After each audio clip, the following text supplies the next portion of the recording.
Hello, I'm the Nostalgia Critic. I remember it so you don't have to.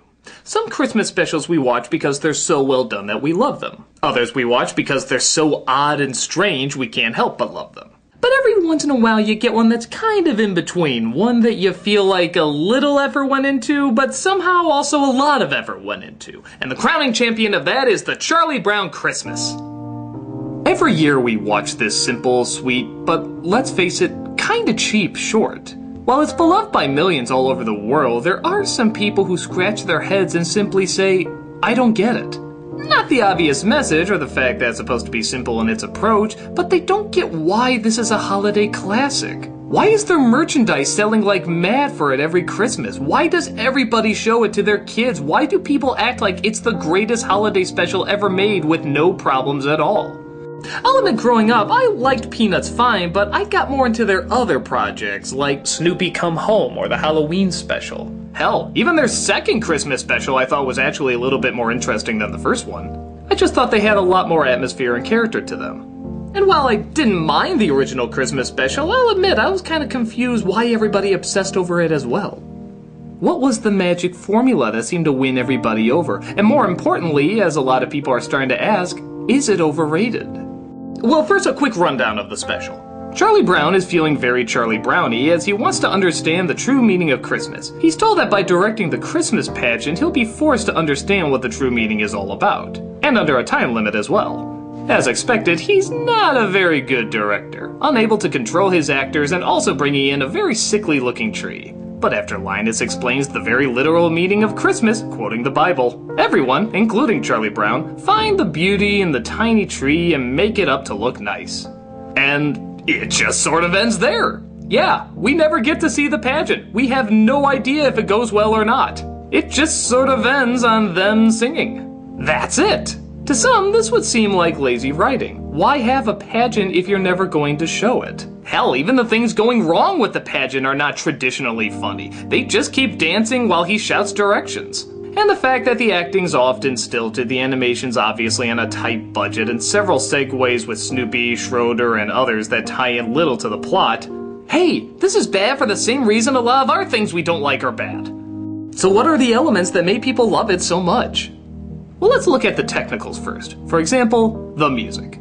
The music is wonderful, bringing a low-key but still very warm jazzy feel to the entire thing. As soon as it opens and we hear a soft children's choir sing about the arrival of Christmas, it sets a very particular mood that signals from the very beginning it's not gonna be like your typical happy, super energetic Christmas special. It's not bouncy or overly emotional, it's very mellow and calm.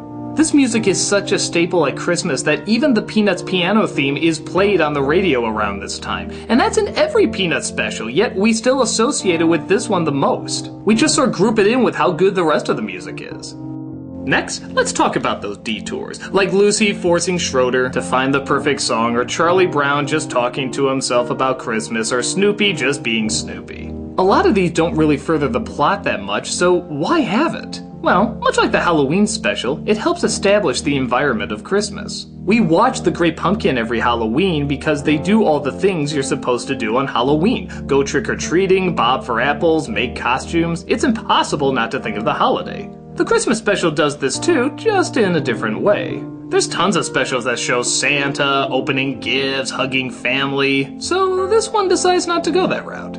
It instead focuses on the mixed feelings children can have this time of year. During a holiday about loving and caring for people, it's easy to get lost in an emotional whirlwind.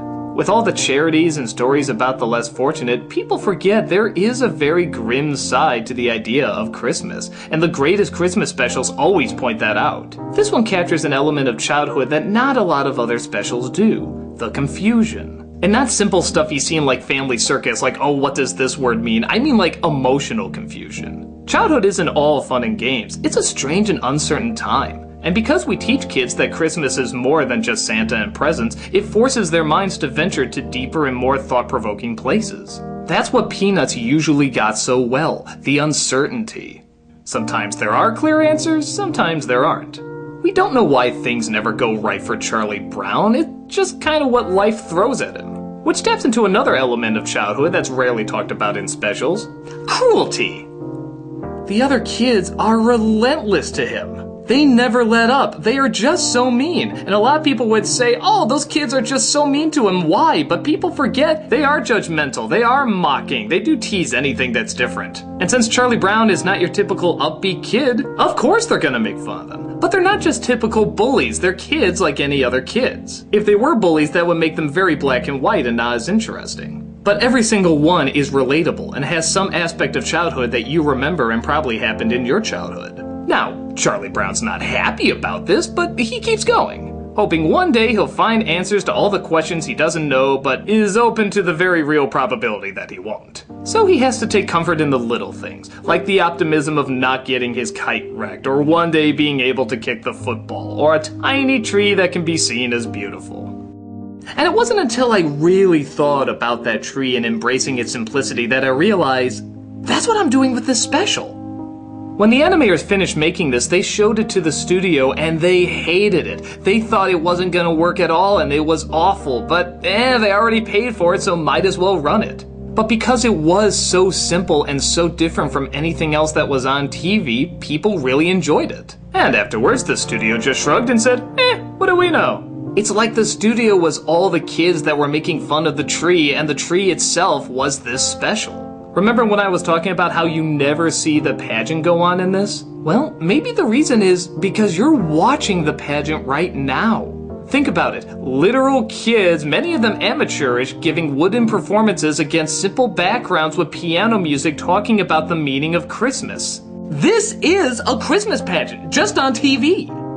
And the same way you admire the effort and simple love that goes into a pageant, the same way you admire this. Even when Linus states the very obvious meaning of Christmas, he cues the lights, talking to an audience that isn't there. Look at that. Nobody's in those seats, so where's the audience? Well, it's us. We're the parents of this well-meaning special. And while the message is very clear about not letting marketing get in the way of the true meaning, people forget this came out in 1965, and this was not a common message yet, especially for younger kids. Even The Grinch, which came out a year later, focuses more on Christmas not being about materials. This directly says it's not about advertising, being much more specific than most specials were at the time. Even the quoting of the Bible, this was seen as kind of a daring thing to do. You didn't see this in many Christmas specials, surprisingly. Again, especially for children. But that's exactly why they did it, because nobody else was. And I think that's what people relate the most to with this special. There's no bullshit about it. Every production has some manipulation in order to make you feel something, but this one covers it up less than the others. It's not trying to dazzle you with big songs, grand animation, or hilarious jokes. It's letting you appreciate how much you can get with so little. The same way Charlie Brown found a lot of worth in a seemingly simple tree, the same way we find a lot of worth in a seemingly simple special. Its perfection is in its imperfections, and just like our main character's understanding of Christmas, it can't always be explained, it just kinda has to be felt. It would have been so easy if Linus quotes the Bible and Charlie Brown goes to a nativity scene and they all sing around that. But no, he's taking what Linus said and applies it. He's inspired by the story of beauty coming from such simple places, and he goes to prove that with the tree.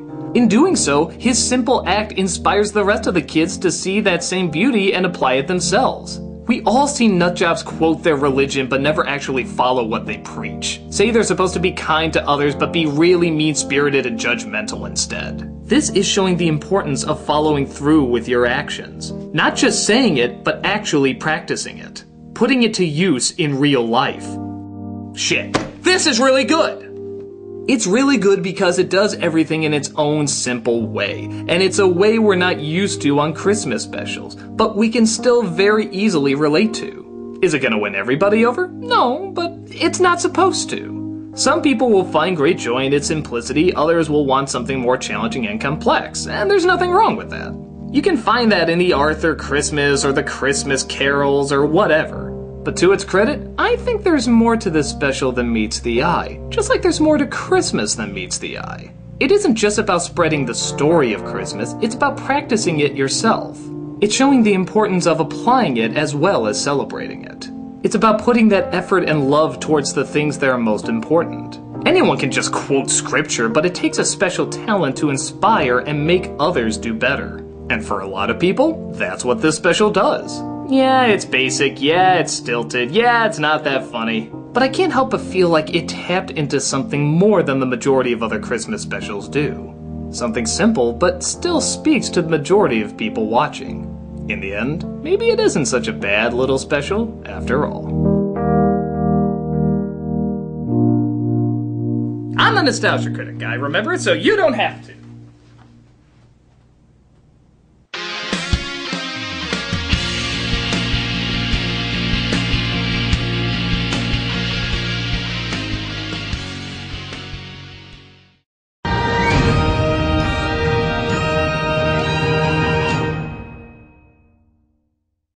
Hey everybody, Doug Walker here doing the charity shout out. I got an email from someone telling me about this charity that he worked for called Gleanings for Hunger, and I looked into it and I said, why not?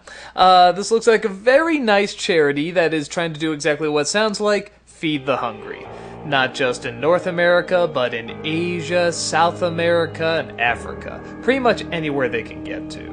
Places that need it the most. We live in a time where we can throw away food if we're not hungry, and sadly so much goes to waste. But instead they utilize it, and they use it to feed those who have none. They try to inspire hope, they try to inspire faith, they try to show that there's people out there who care about them and that they can help. If you go to their YouTube site, you can see a ton of videos of people who are so thankful and people who have so little but are just so grateful for what's being given to them. This is a community of people coming together to do something that is so important, trying to take the little bits, the little shards that are so often just tossed away, and turn it into something that can help keep so many people alive. If interested, you can not only donate to this organization, but you can also volunteer. You can help make a difference and send literally 1 million packages of food out there.